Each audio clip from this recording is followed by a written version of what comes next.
Before this video begins, I'd like to give a huge big thanks to Corvusphere for letting me collab with them on this awesome video. Randomly one day, I was scrolling through YouTube and came across their stellar analysis on the creator of Attack on Titan. I was shocked to see how small of a following he had, and me being the little gremlin I am, I curiously commented and asked to see if he'd be interested in a collab. I was so excited when he said yes, and I had a lot of fun making this video. We hope you enjoy this Halloween special we cooked up over this month, just like how we enjoyed making it. Thank you!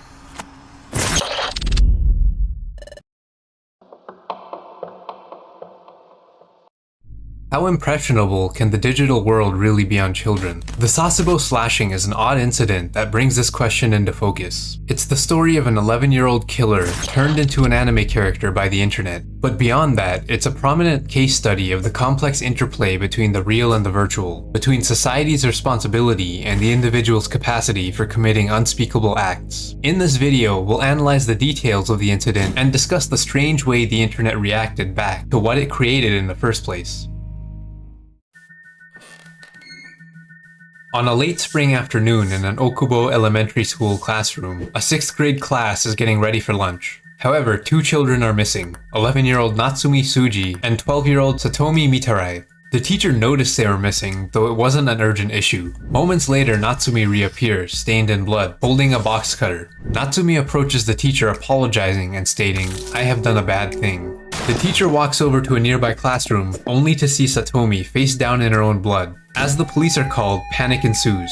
Rewinding back in time to just after the two girls went missing, Natsumi lures Satomi into an empty classroom. All she had to do was ask. After getting her to sit in a chair, Natsumi tries to get Satomi to cover her eyes, under the pretense of playing a game. As Natsumi later told investigators, "I tried to blindfold her with a towel but she refused, so I covered her eyes with my hand." After her vision was obstructed, Natsumi slashed Satomi's throat, followed by her arms, using a box cutter. Satomi managed to stumble towards the doorway but didn't make it very far before collapsing. Natsumi just stood there and watched her bleed for a moment, before returning to the other classroom with all the students. The paramedics later arrived at the scene, pronouncing Satomi dead. Due to the severity of the cuts on her neck, they couldn't even check her pulse. After being placed in police custody, Natsumi confessed to the crime, repeating sentiments like this. For the rest of the day, she refused to eat or drink, and would often start crying. Natsumi did not mention a motive for the murder initially, but would eventually confess that it was due to some mean online comments, though as you'd expect, there is a long history of events that occurred before that final breaking point. Satomi would repeatedly tease her, making comments about her weight and calling her a goody-goody. This was supposedly what led to Natsumi planning out Satomi's murder.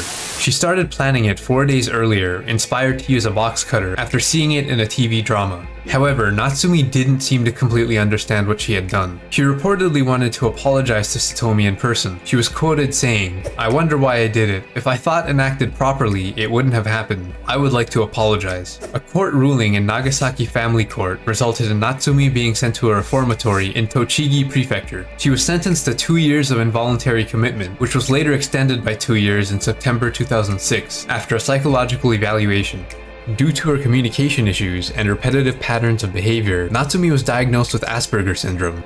Local authorities announced they would not seek an additional sentence in May 2008. At Okubo Elementary graduation, students were given graduation albums with a blank page, should they decide to place pictures of Satomi or Natsumi in them. The photos would be made available upon request and were securely handled. The CDs containing the images were even destroyed after the prints were distributed. A large part of this was due to Natsumi's increasing popularity on the internet. You see, the perpetrator's real name was never supposed to be released to the press. Japanese law prohibits it for juvenile offenders. The anonymous Japanese tech sport 2 channel made it public just a few weeks after the incident, though a TV broadcaster, Fuji Television, had inadvertently done so as well with the images they had shown. 2 channel users just analyze that material. The incident fueled an ongoing debate about the age of criminal responsibility in Japan. Questions about internet exposure to children and the effect of hikikomori subculture were raised. This incident became very popular on 2channel and Futaba Channel, but 2channel users are credited with giving Natsumi the nickname Nevada-tan. This was based on the hoodie she was wearing and photos spread by the media. But this was only the beginning. Nevada-tan's personal website's popularity skyrocketed. When her website was taken down, fans established mirrors. Her artwork started to circulate around the web. Nevada-tan fan art and even cosplay became a thing, as Nevada-tan was transformed from a real murderer into a cute anime character. The most common depiction of Nevada-tan retains a lot of the similarities to Natsumi herself. A sharp weapon such as a box cutter or knife is also often seen. This fascination would inevitably spill over to the English-speaking world. Image boards like 4chan picked it up fast, but it also spread to other corners of the internet, like Something Awful, Urban Dictionary, DeviantArt, and more.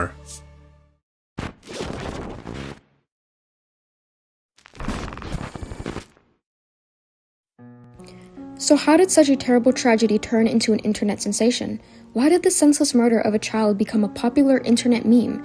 This is where the term hybristophilia, also known as the Bonnie and Clyde syndrome, comes into play.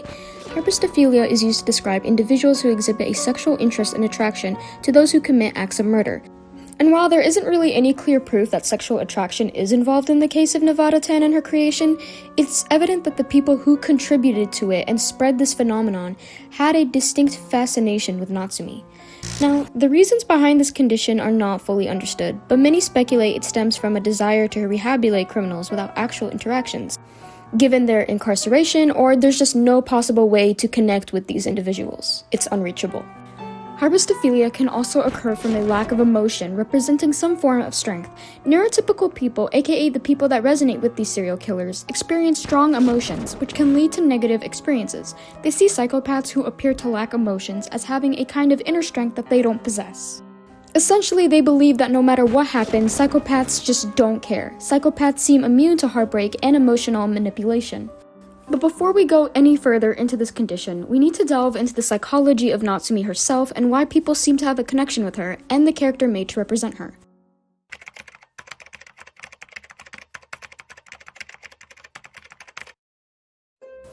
Natsumi Sui was born on November 21st, 1992. She lived with both of her parents and reportedly had a good life with a lot of good friends.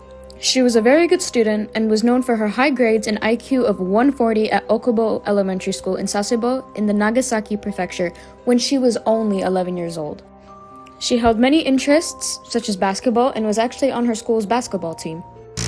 There isn't really much to suggest or say that Natsumi didn't have a good upbringing, but it's only because of the lack of information on the internet.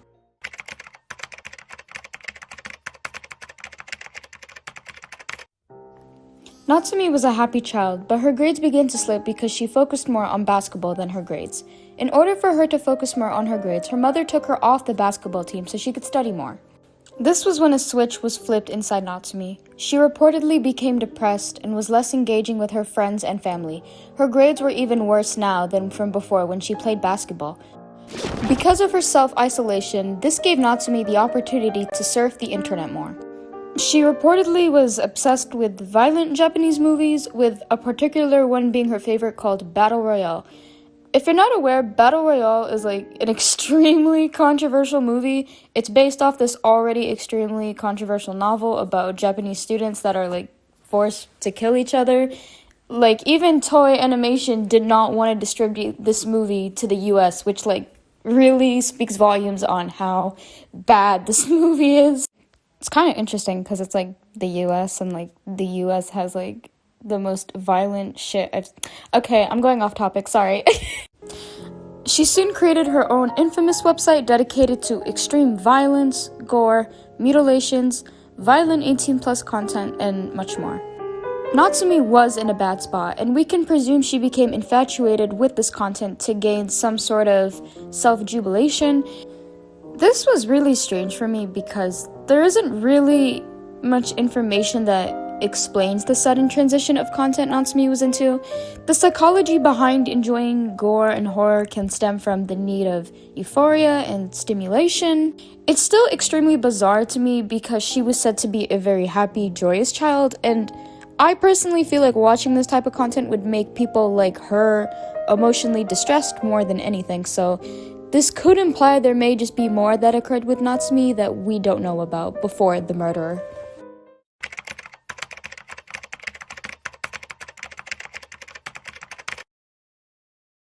Besides her sudden infatuation with morbid content, Natsumi never had a history of violence. Her committing the crime of killing her best friend, I just feel there are more questions than the answers that we have. While the cause was clearly her being bullied online, the decision of murdering Satomi in such a brutal manner, it just doesn't add up with her previous psych history. Yes, she had a website dedicated to gore and she was obsessed with gore, but that doesn't guarantee that you would kill your best friend. It's actually been studied before that homicide is more connected with depression than mania, and I do believe Natsumi's case correlated with that. From her suffering grades, losing access to her passion, self-isolating, and harming herself with the content she watched, I truly believe all of this led her down the road of becoming the killer she is. With that being said, that doesn't excuse her killing someone. This is what I personally despise about these empaths for killers. They forget about the victims that suffered the pain of losing their lives. Do I agree with bullying? No, absolutely not. And I wish Natsumi decided to reach out for help instead of taking revenge like that. But people need to realize this isn't some cute anime girl who just wields a cutesy knife and, I don't know, kills people randomly. This was clearly a mentally unwell girl who decided to make the evil choice of murdering someone's daughter. To this day, you can still find recent posts about the character of Nevada Town and fan art and fanfics of her. She has not backed down from the internet. I just wish we were more aware of what we are glorifying and creating on the web. There's nothing wrong with feeling empathy once again. I mean, she wasn't a serial killer, she wasn't a rapist, and she even reportedly expressed remorse for the cause of the crime. And before I finish this segment, I want to give my best regards to Satomi's family. Her mother tragically passed away from cancer before her daughter was killed, leaving the husband without his daughter and wife. It's truly a tragedy that will haunt him forever, unfortunately.